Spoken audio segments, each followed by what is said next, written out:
home on the night of the first falling star, but I hadn't seen it.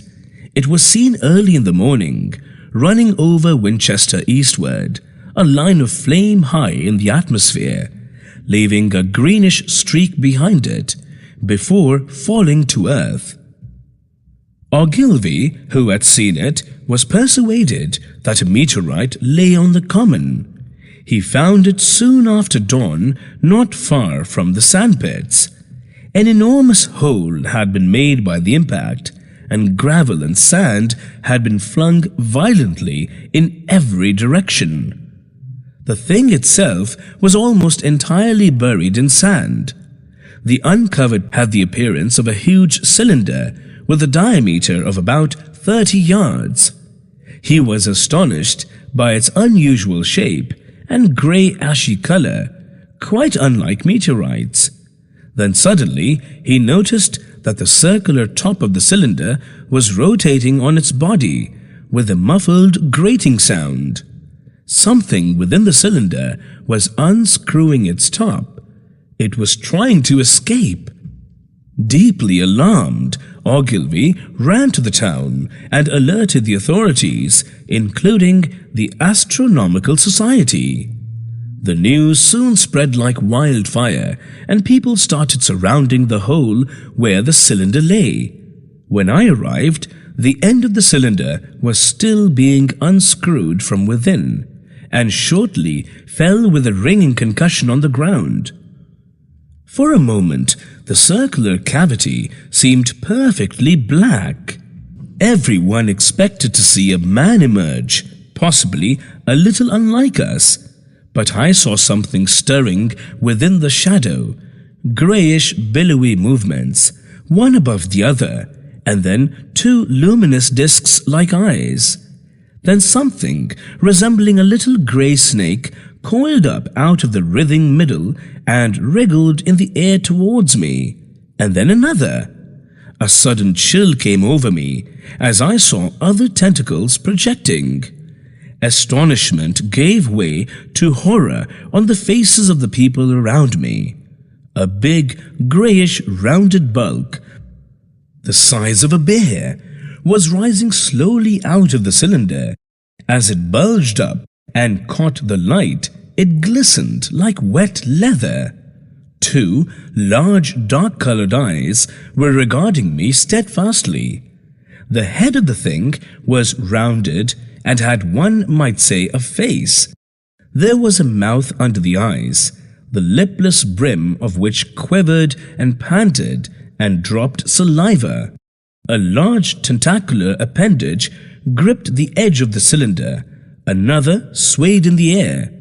Those who have never seen a Martian can scarcely imagine the horror of its appearance. The V-shaped mouth, the absence of brow ridges, the absence of a chin, the quivering of its mouth, the gorgon groups of tentacles, the immense eyes were at once inhuman and monstrous. Suddenly, the monster toppled into the pit and gave me a peculiar thick cry. Forthwith, another of these creatures appeared in the shadow of the aperture. At this time, I noticed a little black knot of men, the foremost of whom was waving a white flag. This was the deputation. There had been hasty consultations, and it had been resolved to show the Martians, by approaching them with signals, that we too were intelligent. Flutter, flutter went the flag, and as they advanced, the circle of people moved closer to the hole. Suddenly, there was a flash of light, and a quantity of luminous greenish smoke came out of the pit in 3 distinct puffs, which drove up one after the other, straight into the still air. These puffs of smoke or flame were so bright that the sky seemed to darken and remained dark after their dispersal.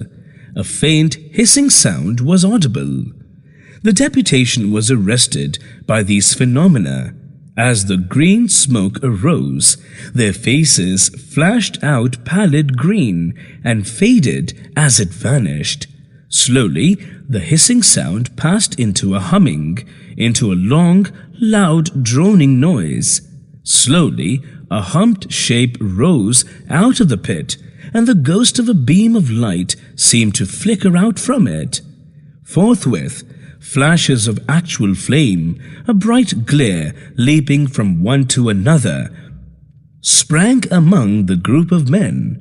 It was as if some invisible jet impinged upon them and flashed into white flame. It was as if each man had turned to fire. Then by the light of their own destruction, I saw them staggering and falling. People turned to run as death was leaping from man to man in that little distant crowd. An almost noiseless and blinding flash of light, and a man fell headlong and lay still. And as the unseen shaft of heat passed over them, trees, bushes, and buildings turned to flame.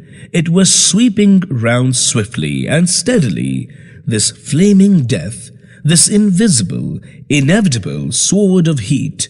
Suddenly, something fell far away to the left, and forthwith the hissing and humming ceased, and the black dome-like object sank slowly out of sight into the pit.